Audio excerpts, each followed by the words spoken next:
बहुत बहुत स्वागत है आपका। आप देख रहे हैं आपकी आवाज और आपके साथ मैं हूं आसिफ शेख। आपकी आवाज में आज बात आरक्षण और आरक्षण पर राजभवन की तरफ से उठाए गए सवालों की। छत्तीसगढ़ में आरक्षण पर सियासी आर पार थमने का नाम नहीं ले रहा है। 2 हफ्ते पहले विधानसभा का विशेष सत्र बुलाकर सरकार ने प्रदेश में 76% आरक्षण विधेयक को पास कराकर हस्ताक्षर के लिए राजभवन भेज दिया, लेकिन राजभवन से विधेयक पर हस्ताक्षर नहीं बल्कि सवाल दे दिए गए। राज्यपाल ने विधेयक पर सरकार से 10 सवाल पूछे हैं। अब सवालों के बाद सवाल यह उठने लगा है कि अब विधेयक का क्या होगा। क्या सरकार सवालों के जवाब के साथ जाएगी या फिर विधेयक दोबारा लौटाने के लिए कहा जाएगा। उधर राज्यपाल के सवालों के बाद से सियासत फुल फॉर्म में है। कांग्रेस इसे आदिवासियों से धोखा बता रही है तो बीजेपी संविधान की याद दिला रही है।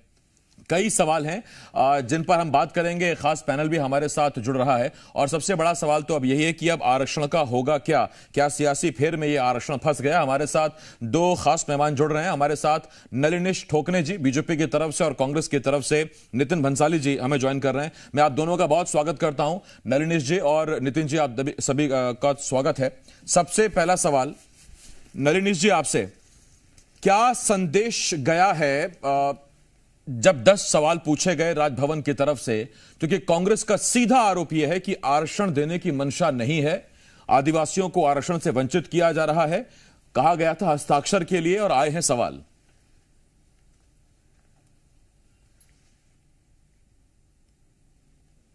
आवाज कट गई। नलिनीश जी आवाज आ रही है? कट गई है, वॉइस कट गई सर। ठोकने साहब सुन पा रहे कि नहीं? हाँ, अब आ गई आवाज सर, आ गई। अच्छा ठोकने साहब, पहला सवाल मेरा यही है। सर? हाँ जी, सवाल सुन लिया था या दोबारा दोहराऊं? सुन लिया मैंने, सुन लिया। जी सुन लिया। ये कहना है सर, माननीय मुख्यमंत्री भूपेश बघेल जी जो बयानबाजी कर रहे हैं वो सर्वथा अनुचित है। राजभवन को राजनीति का अखाड़ा नहीं बनाना चाहिए। माननीय राज्यपाल महोदया ने जो 10 प्रश्न पूछे हैं वो अच्छे के लिए पूछे हैं कि जो 58% आरक्षण जो कोर्ट में स्टैंड नहीं कर पाया, अगर वो 76% जा रहा है तो उसके लिए सरकार ने क्या तथ्य इकट्ठे किए हैं, क्या कोर्ट में जाएंगे, उनका वो होमवर्क करना चाह रही हैं। इस कारण उन्होंने प्रश्न किया है। सरकार को इसको अन्यथा न लेते हुए उसका जवाब देना चाहिए। लेकिन जिस प्रकार से राजनीति हो रही है उससे समझ आता है कि सरकार के पास इन प्रश्नों का आंसर नहीं है और सरकार इन प्रश्नों का उत्तर नहीं दे पा रही, इस कारण बयानबाजी कर रही है। भारतीय जनता पार्टी पर यह आरोप लगा रहे हैं कि हम आरक्षण अटका रहे हैं, जबकि ऐसा नहीं है। हमने तो खुद विधानसभा में इसमें सपोर्ट किया है। अब मैं नलिनीश जी आपसे एक बात पूछता हूं, अगर ये तर्क है, ये अगर दलील है कि बात सिर्फ अगर दोबारा विधेयक की या अध्यादेश की जो राज्यपाल ने चिट्ठी लिखी थी, अगर सिर्फ उस तक ये सीमित है कि 32% आदिवासियों को दोबारा आरक्षण देके विधेयक ले आइए, तो 32 + 17 और उसके बाद आपका ओबीसी का 14 और तब भी तो मिला के सब 50 के ऊपर चला जा रहा था। तब भी तो फिर सवाल बनता। अब जब सरकार ने उसमें 27 ओबीसी को दे दिया, 4 ईडब्ल्यूएस को दे दिया, तब भी 50 के ऊपर गया। तो ये तो पहले भी तय था कि 50 के ऊपर जाएगा ही जाएगा, जैसे आप एसटी को 32% कर देते हैं 20 से। इस पे इसका उत्तर ये है सर कि कई राज्यों में आरक्षण 50% के अबव है। आवाज आ रही सर? हाँ बिल्कुल 50% के ऊपर। हेलो? हाँ जी 50% के ऊपर कई राज्यों में है। उन्होंने जिस प्रक्रिया का पालन किया है, राज्य सरकार को भी वैसा कर लेना चाहिए। वो राज्यपाल जी जो चाह रही हैं कि उसके पहले जैसे क्वांटिफाइबल डाटा आयोग की रिपोर्ट वो पूछ रही हैं। एसटी के लिए जो सामाजिक आंकड़े हैं क्या आपने इकट्ठा किए हैं, उन्होंने तर्कसंगत प्रश्न किया है। राज्य सरकार को उसको देना चाहिए। जो कोर्ट में प्रश्न आ सकता है उसी को लेकर उन्होंने प्रश्न किया है। हमने भी 76% आरक्षण जो हो रहा है उस पर हमने सपोर्ट किया, लेकिन भूपेश बघेल जी राजभवन को आड़े लेते हुए हमारे पर राजनीति कर रहे हैं कि भारतीय जनता पार्टी आरक्षण अटका रही है। हमने क्यों अटकाएंगे? हमने तो खुद सपोर्ट किया है। हम जो संशोधन चाहते थे आपने उनको रिजेक्ट किया, आपने अपने हेकड़ी चलाई और आपने आरक्षण पास किया। 76% हो गया है। अब राज्य सरकार राज्यपाल महोदय साइन करने से पहले पुख्ता होना चाह रही है कि जो ये आरक्षण जाएगा कोई ना कोई कोर्ट में चैलेंज करेगा। ये तैयारी मुख्यमंत्री भूपेश बघेल भी खुद कह चुके हैं कि कोर्ट जाने से मैं किसी को नहीं रोक सकता। तो यही तर्क वो चाह रही हैं कि जो ये आरक्षण जब भी कोई चैलेंज करे तो इस पे राज्य सरकार कैसे बढ़ेगी, क्योंकि 58% स्टैंड नहीं करा पाई। अभी भी सुप्रीम कोर्ट में अपील में ही है सरकार। ये सब टेक्निकल पॉइंट्स हैं, उनका आंसर चाह रही है राज्य सरकार को। इसका नहीं, इतने गहन टेक्निकल पॉइंट भी नहीं है, उन पर भी बात कर लेंगे हम। वकील तो नहीं है, लेकिन थोड़ा बहुत तो सर करेंगे बातचीत, यहाँ खाली थोड़ी बैठेंगे। मैं नितिन जी आपके पास आ रहा हूँ। नितिन जी, ये जो ठोकने साहब ने बताया, वो कह रहे हैं कि चिंता इस बात की है कि 76% आप दे तो दो, लेकिन फिर से अगर कोई कोर्ट चला गया, फिर से वो बैठ जाएगा सारा मामला, फिर से वो 20% एसटी आ जाएगा, तो फिर क्या करेंगे आप? तो क्वांटिफाइबल डेटा की जो मांग हुई है, 10 में से एक सवाल ये भी है, तो वो शेयर किया जा सकता है क्या? और अगर हाँ किया जा सकता है तो करेंगे क्या? देखिए, कैबिनेट में मंत्रिमंडल की सारा इसका पहले खाका तैयार किया गया, और जिस डाटा की बात की जा रही है, जनसंख्या के आधार पर सभी समाज के लोगों को, जाति को बराबर रूप से उनका आकलन करने के बाद ही मंत्रिमंडल से उस विधेयक को विधानसभा में लाया गया। विधानसभा में जैसा कि सर्वसम्मति से विधेयक पारित हुआ। मेरे साथी प्रवक्ता नलनेश ठोकने जी ये कह रहे हैं कि बीजेपी ने विधानसभा में कांग्रेस का सपोर्ट किया, खूब चिल्ला चिल्ली की थी। चलो ठीक है, ये मानते हैं सपोर्ट किया, मैं मानता हूं, चलो सपोर्ट किया, तो एक सपोर्ट और कर दे भाई, गवर्नर के पास जाइए तो सही। ये जाते हैं ये बोलने के लिए कि आप इस विधेयक पे हस्ताक्षर मत करिएगा। ये क्यों कर रहे हैं आप? ये आप किसके साथ कर रहे हैं? आप जाइए और राज्यपाल मैडम को बताइए। तो जानकारी में है क्या बीजेपी की तरफ से कोई गया था क्या ये बोलने के लिए कि हस्ताक्षर मत करना? एक प्रतिनिधि मंडल गया था और अखबारों में भी छपा था कि आप इसमें सोच समझ कर करिएगा। ये कहीं ना कहीं से राजभवन को राजनीति का अखाड़ा बनाना चाह रहे हैं। क्यों हस्ताक्षर नहीं हो रहा है, कैसे हस्ताक्षर नहीं हो रहा है, ये बात जानते तो सब है, पर मुझे ऐसा लगता है संवैधानिक तौर पर मुझे ये बात नहीं कहनी चाहिए। पर हाँ, उन्हीं गरिमाओं में, उन्हीं मर्यादाओं में तो बंद के मुझे भी सवाल पूछने पड़ रहे हैं। मैं भंसाली साहब आपसे एक सवाल पूछता हूं कि ये अगर राज्यपाल जी ने पूछा है, महामहिम ने पूछा कि एससी और एसटी के पिछड़ेपन का आधार क्या है, तो क्या वो आधार नहीं बताया गया, या वो आधार का कोई डेटा है क्या कि क्यों आप मानते हैं कि एससी एसटी पिछड़ा हुआ है और उनको तर्कसंगत आरक्षण मिलना चाहिए, मतलब एसटी को 32% आरक्षण मिलना चाहिए? सीधी सीधी सीधी सीधी सरल बात है आसिफ जी। जी, गवर्नर मैडम ने कहा था विधानसभा का विशेष सत्र बुलाइए और इसको पास करिए और मुझे भेजिए, मैं हस्ताक्षर करूं। पहले भी 50 का इन लोगों ने बढ़ाकर 56 किया था ना, किया था। जब नहीं देखा था क्या इन्होंने? ये कह रहे हैं कि सब चीज देख कर करना चाह रहे थे, इसका मतलब इन्होंने जब नहीं देखा था। हमने तो पुरानी जो गलतियां थी उसको ठीक करके भेजा है। और यदि गवर्नर माननीय राज्यपाल महोदया जी को ये लगता है कि ये चीजें होनी चाहिए, या उन्होंने जो 10 क्वेश्चन भेजे हैं तो वो उस विधेयक के साथ ये क्वेरी भेज दें, वापस भेज दें, तो उसको ठीक करके भेज दिया जाएगा। नहीं तो इसमें जो आपने ऐड ऑन किया वो ये किया कि ओबीसी को 27 दे दिया, ईडब्ल्यूएस को 4% दे दिया, और शायद इसकी उन्हें जानकारी नहीं थी। उनको लगा था कि आप जो विधेयक या अध्यादेश लेके आ रहे हैं उसमें केवल आदिवासी को 32% दिए। सब कुछ पता था आसिफ जी, ये कैसी बात हुई? विधानसभा का सत्र बुलाया जा रहा है, टीवी चैनल्स में आप लोगों की डिबेट चल रही है, सब देखते हैं इसको, अखबारों में रोज छप रहा है, सबको ये मालूम था कि कितना प्रतिशत हो रहा है, कैसे हो रहा है। जाने के बाद भी उन्होंने कहा कि मैं, जब विधेयक पहुंचा, हमारे वरिष्ठ मंत्रीगण जब राजभवन गए और विधेयक दिया, तब भी सब कुछ ठीक था। अचानक 2 दिन में मुझे समझ में नहीं आ रहा है कि ऐसा क्या हुआ। 2 दिन में कहा, वो तो 2 तारीख की रात को ही आपके 5 मंत्री पहुंच गए थे, फिर तो आए कि सोमवार को कर देंगे। वो तो उन्होंने कहा था कि तुरंत बुला लेंगे, जरा कानूनी एक्सपर्ट को कर तुरंत हस्ताक्षर करूंगी। नहीं, वो तो खैर है, देखिए जो बातें हैं वो तो है, याद है सबको। कहा कि विधि बंसाली साहब आ रहा हूं, राय लेंगी। ठोकने साहब, आपने कहा कि कई प्रदेशों में 50% से ऊपर आरक्षण है, बिल्कुल है साहब। तो फिर सवाल यह उठता है कि जब तक विधेयक पर हस्ताक्षर नहीं होगा वो कानून बनेगा कैसे? वो तो फिर विधेयक ही रह जाएगा।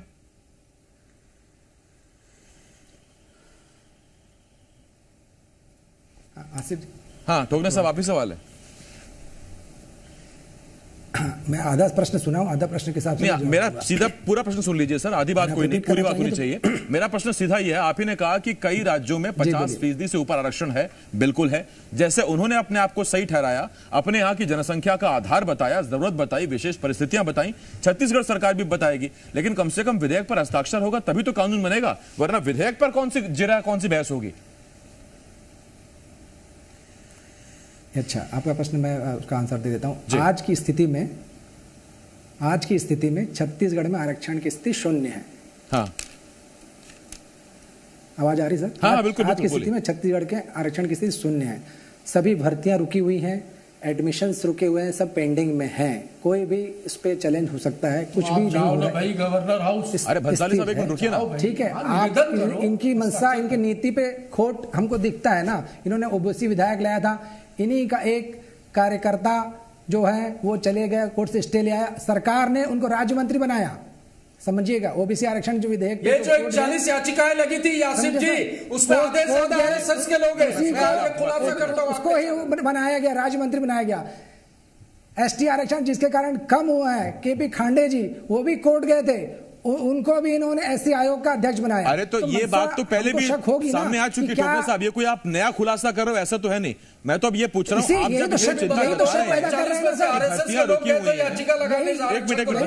हैं, बंसाली साहब एक मिनट, ठोकने साहब, आप ही जब चिंता जता रहे हैं कि भर्तियां रुकी हुई हैं, आरक्षण मिल नहीं पा रहा, तो फिर उस पर तो जल्दी कार्रवाई होनी चाहिए ना। उस पर तो आप सरकार के साथ रहिए, उस पर कम से कम मांग करिए कि देखिए ये गंभीर स्थितियां हैं, या यहाँ डिबेट में ये बोलने से हो जाएगा। सरकार अगर इतनी सीरियस रहती तो 19 सितंबर को जो फैसला आया था, उसके तुरंत बाद हमने मांग की थी कि भैया विशेष सत्र बुलाओ और इसको पास कराओ, लेकिन इन्होंने 19 सितंबर के आए फैसले को 2 दिसंबर तक अटका के रखा। विधेयक 2 दिसंबर को आया, मतलब 2.5 महीना इन्होंने रोका। मैं मान रहा हूं आपकी बात, आप कहना चाहते हो कि भानु प्रतापपुर से ऐन पहले जानबूझ के लाए, मैं मान रहा हूं आपकी बात, लेकिन मैं आपसे ये भी पूछ रहा हूं कि 2 तारीख को जब विधेयक हो गया था तो उसके बाद 15 आज हो गई साहब, अभी तक नहीं हुआ। चलिए मान लीजिए इन्होंने देरी की, उसके बाद ये 13 दिन का क्या करें हम? ठीक, आज की स्थिति क्या है? छत्तीसगढ़ में आरक्षण की स्थिति शून्य है। ये विधेयक साइन होते ही साथ कानून बनेगा, कानून बनेगा। कब साइन होगा? कानून बनेगा, साइन होते हुए अगर कोई फिर कोर्ट गया तो आज की जो स्थिति शून्य है वो कितने महीने तो कोर्ट के निर्णय के कारण पेंडिंग रह सकती है। अगर आप अभी से ही पुख्ता होमवर्क करके कर लें, क्लियर कर लें, तो छत्तीसगढ़ के जो अधिकार है, लोगों के अधिकार, इन्होंने जो गलती की थी वो गलती आज ही इनके विधायक जो उधर है राजनीति का अखाड़ा बहिष्कार कर दिया। हमारा निवेदन है, हाथ जोड़कर निवेदन है, माननीय बहिष्कार कर दिया। बंसाली साहब देखिए, मैं नहीं चाहता कि फिर वो डिबेट को ननकी राम कंवर की और सेक्रेटरी की रिपोर्ट और फिर वो उसमें चली जाए। मैं ठोकने से आ रहा हूं आपके पास, एक मिनट। बंसाली साहब देखिए, एक सवाल तो ये पूछ लिया कि इतनी देरी क्योंकि, अगर आप संवेदनशील थे वो तो खैर देखिए अब वक्त गुजर गया, मैं तो आगे की बात कर रहा हूं। अब मेरा सीधा सवाल ये है सर, क्या करेंगे अब उस सवालों का क्या करेंगे? क्योंकि 10 सवाल जो पूछे हैं राज्यपाल ने राजभवन से, उन सवालों का क्या करेंगे आप? अधिकारी जो हैं राज्य सरकार के, हमारे जीएडी के और विधि विभाग के, उसका नहीं है ना। अरे आंसर सुनोगे तो है ना। अरे ठोकने साहब ये आप खुद तय कर लो, एक मिनट रुको तो सही। कर रहे हैं, पर नियम ये कहता है आसिफ जी कि यदि आप उससे संतुष्ट नहीं है तो आप अपनी क्वेरी के साथ उस विधेयक को वापस लौटाइए सरकार को, तो हम उसको ठीक करके भेजेंगे। पर ये इस तरीके से प्रश्न करना और ये करना, मुझे लगता है कि ये मुझे संदेहास्पद लगता है। मैं सीधी बात अगर आपको बताऊं तो, पर इस पे राजनीति नहीं होनी चाहिए और भाजपा को इसमें सकारात्मक रूप से अभी जैसा ये कह रहे थे। नहीं तो आप नितिन जी किस तरफ इशारा कर रहे हैं? क्या ये बीच का रास्ता अपनाया गया है क्या, कि ना तो क्वेरी के साथ विधेयक लौटाया है, ना ही उस पर हस्ताक्षर हुए, ये बीच का रास्ता है क्या? और फिर आपके पास क्या रास्ता बचता है आगे? अब ये तो देखिए, हमारे पास तो यही रास्ता बचता है कि अब जो उन्होंने क्वेश्चन भेजे हैं उस पर हमारे विधि विशेषज्ञ जो हैं, हमारे जीएडी के और विधि विभाग के अधिकारी उस पर सारी चीजों को देख रहे हैं। हमने जाति, धर्म और आर्थिक आधारों पर, जनसंख्या के आधार पर ही ये क्वांटिफाइबल डाटा और इसके आधार पर ही इस विधेयक को कैबिनेट में पास करके विधानसभा में लाया और विधानसभा में सर्वसम्मति से चर्चा करने के बाद। उसने बंसाली साहब नहीं रुक रहे थे, आप नहीं रुक रहे, ऐसे कैसे चलेगा? बड़ा गंभीर टॉपिक है सर, अपनी अपनी बारी पे जवाब दें। ठोकने साहब आपसे पूछता हूं, मुझे एक सवाल का जवाब दे दीजिए। तो जब ये कहा गया था कि आप तुरंत अध्यादेश लाइए, चिट्ठी लिखी थी राजभवन से, और तुरंत अध्यादेश लाइए या फिर विशेष सत्र बुलाइए, उसके बाद आप विधेयक भिजवाइए, तो किन किन चीजों को लेके वो जल्दी से अध्यादेश और विधेयक बुलाया था जिस पर तुरंत हस्ताक्षर किए जाने को तैयार था सब कुछ? और फिर क्या ऐसा अलग हो गया कि अब उस पर विधि विशेषज्ञों की राय लेनी पड़ रही? सरकार ने ऐसा क्या अलग किया है? मैं जनता क्लैरिफाई चाहती है इस पर, क्लैरिफिकेशन। सर, जब हमारे बोलने की बारी थी विधानसभा में तो हमारे संशोधनों पे गौर नहीं किया गया। आवाज आ रही सर? हाँ बिल्कुल, बोलिए। हमारे संशोधनों पर विधानसभा में चर्चा भी नहीं। ये लोकसभा नहीं है जहां पर कांग्रेस के राहुल गांधी बोलते तो करते हुए आंकड़ों की बाजीगरी 70 के ऊपर कारण एक मिनट नितिन जी, एक मिनट मैं जरा पूछ लेता हूं। नितिन जी एक मिनट रुकिए। बंसाली साहब रुकिए। बंसाली साहब देखिए, यहाँ एक मिनट ठोकने साहब आप भी रुकिए। देखिए, यहां मैं कल होने वाले सत्र में आपकी क्या स्ट्रेटेजी रहेगी या क्या नियम रहेंगे, मैं उस पर तो चर्चा कर नहीं रहा, क्योंकि हो सकता है कि वो आपकी तरफ से गुप्त हो, लेकिन अब तो बात इस पे आ गई कि क्या आपने कहा। मैं आपसे पूछता हूं कि इस विधेयक में जिस जिस समाज को जो जो प्रतिशत आरक्षण दिया गया था, उसमें से किस पर आपको आपत्ति थी? आपने क्या बदलने, क्या संशोधन की बात की थी, ये बताइए आप ठोकने साहब।